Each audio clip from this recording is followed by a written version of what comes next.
Hello guys, welcome back to a brand new video. In this video, we're going to be taking a break from things like the Monsterverse and Sonic the Hedgehog. We'll be getting onto those two later. And for those people who were with me during the stream last night on Poppy Playtime Chapter 2, well, thank you for being there. It was a fun run. I just wish it wasn't 3 hours long though. That's besides the point.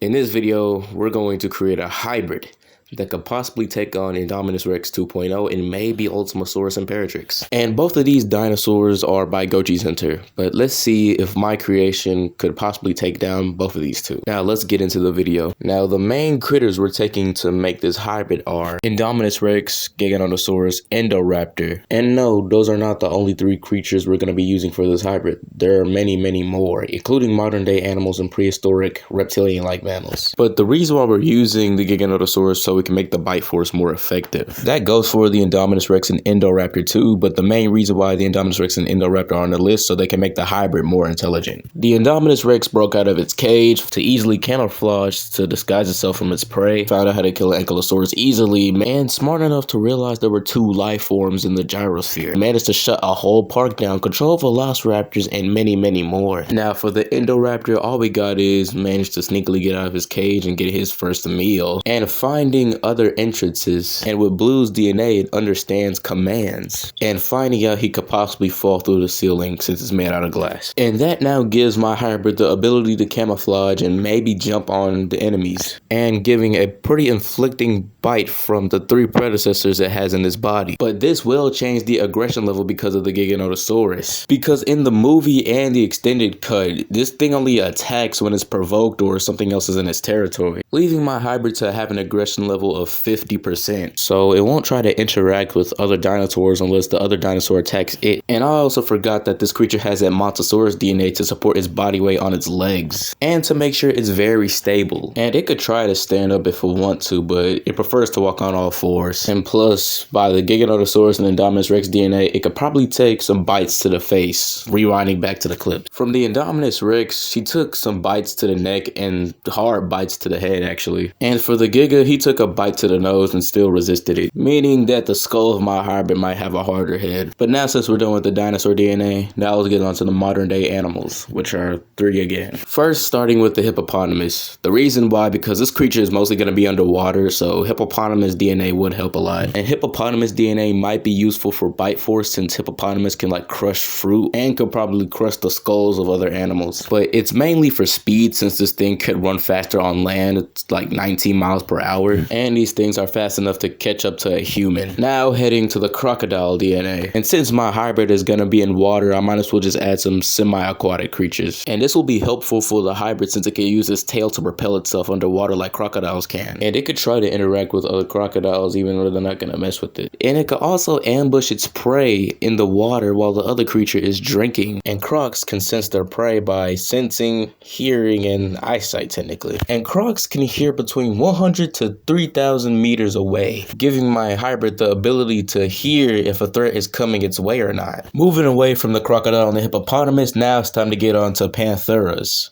Yes, the big cats. It includes big cats like lions, tigers, and even jaguars. And everybody knows pantheras can climb trees. And big cats can leap over 15 feet every single leap. But when it comes to distances, it's like 40 feet. And looking at the bite force of the jaguar, who has the strongest bite force, is 1,500 psi. Now giving our hybrid the ability to jump, but not really that far because of its size. And now given the ability to climb. And now that all the information is put in, now it's time for the big reveal. Meet the Giganotomus, reaching a height of 23 feet tall, having the ability to camouflage, jump, and climb. And his main weapons are his jaws and the sickle claw on his foot and his claws on his hands. And his weight is 18,000 pounds. And having an effective bite force of 64,000 psi. And jaws are made for cutting and slicing and breaking bones. And also very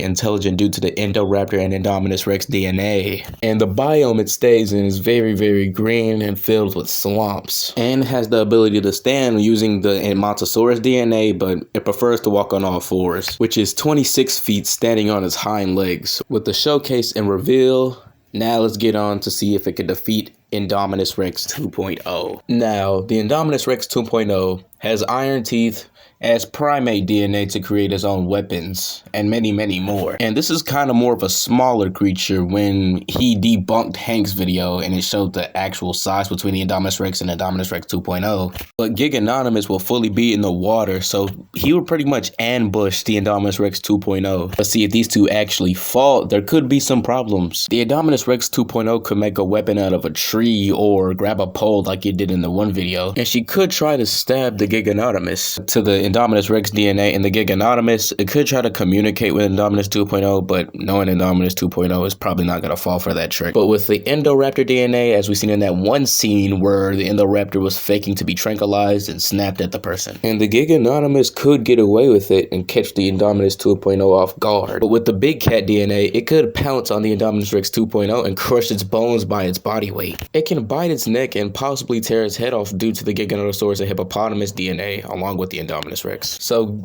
Giganonymous might have a high chance of winning against 2.0, while 2.0 has a like 50 or 40% chance. Now with Ultimasaurs and Inperitrix being a little bit taller than the Giganonymous, she has some possible weapons as well, such as her horns, hands, tail, and pretty much her weight. But what happens if she actually meets up with the Giganonymous? The Giganonymous wouldn't really think much to it because he would just think it's a Triceratops due to the Giganotosaurus DNA putting down his aggression level to 50%. But the Ultimasaurus and Inperitrix, if it charges at the Giganonymous, it would try to learn its moves first due to the Indominus Rex DNA with the Ankylosaurus. And if it gets hit by one of its weapons, it would know not to get hit by it again and try to do something else. With the Indominus Rex and Indoraptor DNA, it could try to get slightly under it and push the Ultimasaurus and Inperitrix on her back, revealing her underbelly and her neck. The Giganonymous will bite her neck, tearing off the skin and then digging into the insides. Or it could do that to the stomach with the sickle claws and the claws on his hands. But before that sequence could happen, there could be a chance that the Ultimasaurus and Inperitrix could slap the Giganonymous, causing it to fall down, but it would get right back up. So Ultimasaurus could have a 70% chance of winning by using its horns if it ever aims at the right spot. And that will be pretty much it for the video.